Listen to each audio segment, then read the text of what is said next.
Well, it's something I've talked about repeatedly, the astonishing length of these negotiations between the UK and the EU in relation to the protocol. We've had 3 Conservative PMs now, none of whom have triggered Article 16 after all of the talk.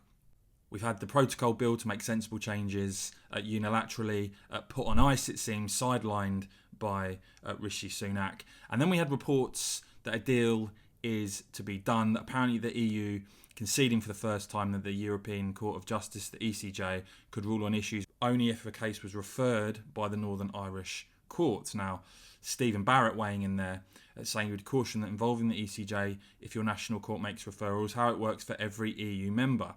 Is the government intending for Northern Ireland to remain in the EU? You see this story in the Telegraph, that actually the EU Commission telling ambassadors it is not back down when it comes to jurisdiction of the European Court. EU sources ruling out any change in stance and saying the continued supremacy of the ECJ in Northern Ireland is a red line for the EU. An EU diplomat there quoted as saying the idea there is a deal or a breakthrough is nonsense. And this seems to have been the case the entire time. You know, we've had it widely put out there from the EU side that there's no negotiation on the protocol, there's no renegotiation of it at all, and yet we've had a lack of decisive action, a lack of unilateral action, assertive action from the government. We've just had a talk that has seen these negotiations just rumble on for a ridiculous amount of time. David Campbell-Bannerman weighing in now, saying ECJ is the core of European integration, should not have remit over Northern Ireland, and importantly, EU law should no longer